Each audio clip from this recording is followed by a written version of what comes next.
everyone. So today what I'm going to do is talk a little bit about our experiences in successfully bridging the valley of death, as well as some cases where we fell off the bridge as well. So there we go. So I think most of the people in this room are battling the second valley, right? So it's where we have maybe some evidence of maybe pilot trials where you put your innovation out there and everything seems to be great, but you can't cross over, right, to make it sustained use, right, and to scale it up. And so what happens is that all these great ideas in healthcare are being shelved in this warehouse, right? And so I'm just kind of wondering, how many of you actually have a box in this warehouse or kind of are in fear of your current project being shelved? A few people here. Yeah, so you'll kind of like probably relate to the fact that, you know, this is not so much of a box, but really it's kind of a labor of love, right? And, you know, I'm going to talk about an example of a labor of my love, which was my PhD thesis, which was quite a while ago. But somehow we managed to divert it from the warehouse and we have got it into use in a standard of care. So the first thing I want to talk about is knowing when to launch.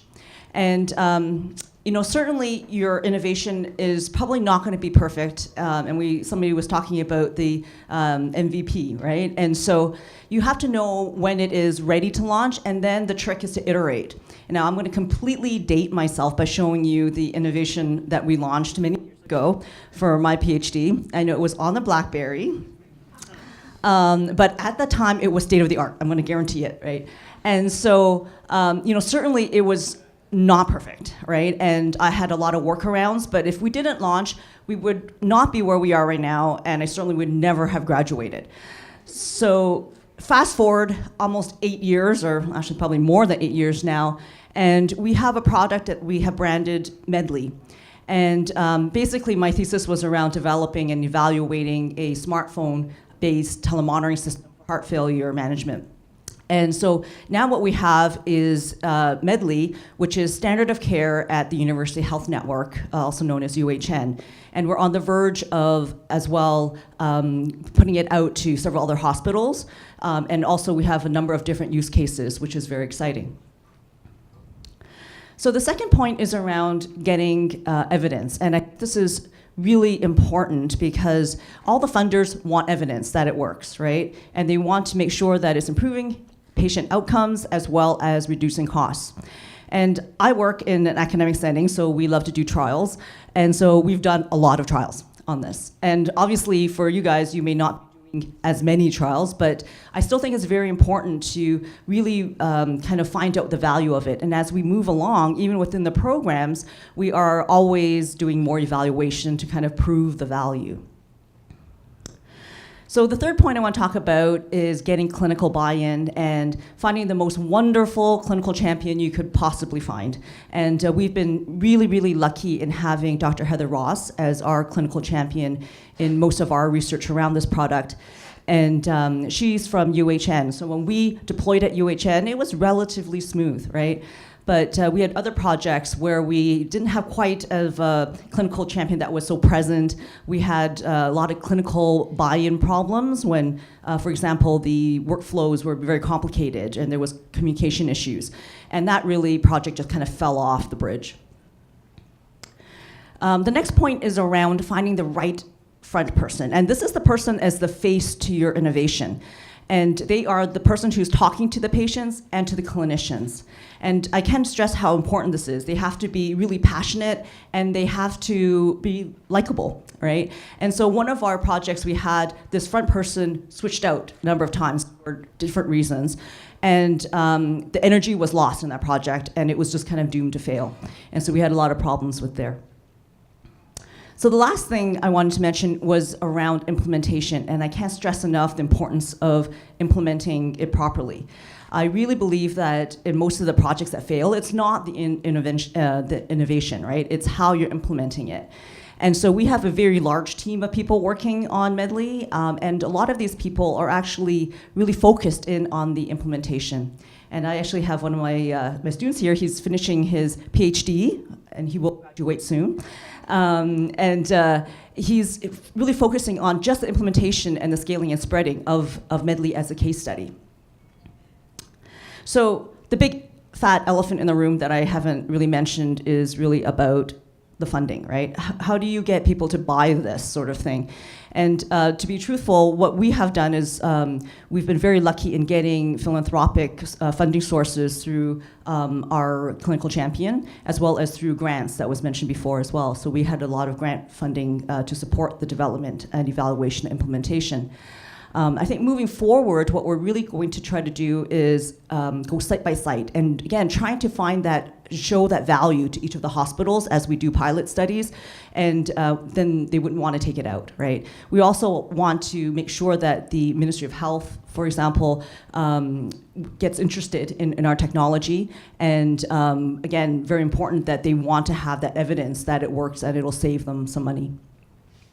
So I'm going to end it there. I think I'm out of time. I want to leave you with this very scary picture of a bridge, and I hope that you guys are successful in crossing this. Any questions? I'll take that. Thanks very much. So what's the lesson for us as to why the passionate people and the likable people left? Well, okay, I'm not going to say that they weren't likable or passionate to start out with, but we had, for example, in one of our studies, she was a clinician and she just kind of found a different job, right? And so they had a lot of switchovers. And they weren't really kind of embedded into the project team, to tell you the truth. And it was for a number of reasons. It was kind of complicated, but we kind of lost control of the implementation. Part of the funding wasn't controlled by us.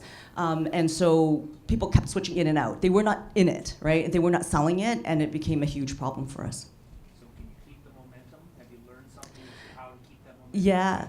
So I think that, what has worked for us is kind of keeping it in-house, right? Like knowing the people you're taking out, like you're as a front person, and again, making them part of the family. So they really are passionate and they really believe in the product, and they could actually be that spokesperson for it.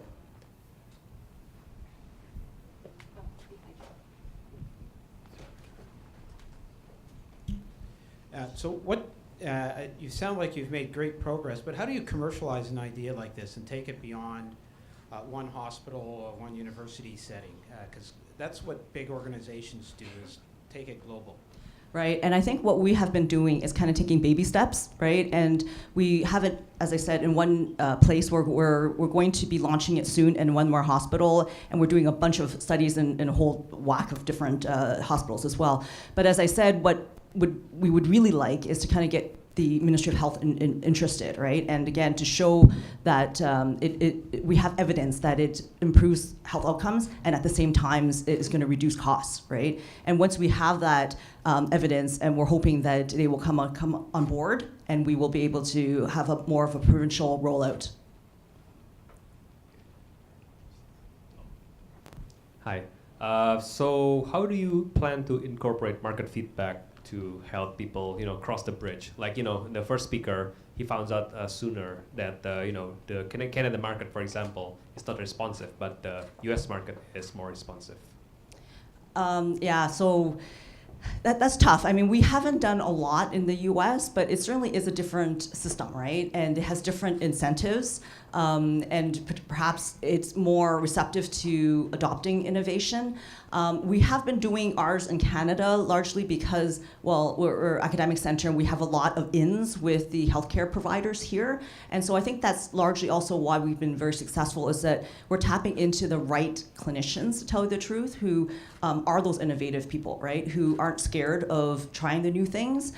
So we've made some headway here, and we certainly want to go overseas as well. We have some projects that are overseas as well that we're about to start.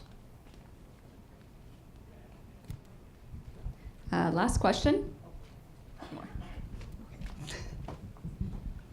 You keep mentioning hospitals, and obviously there's quite an inertia because it's a huge building, a huge group of people, committees. Why not try clinics? Like there's cardiology clinics, there's focus clinics where you could implement these kinds of smaller projects. So that's a great question, and I've done actually some studies in primary care and in FITs and such.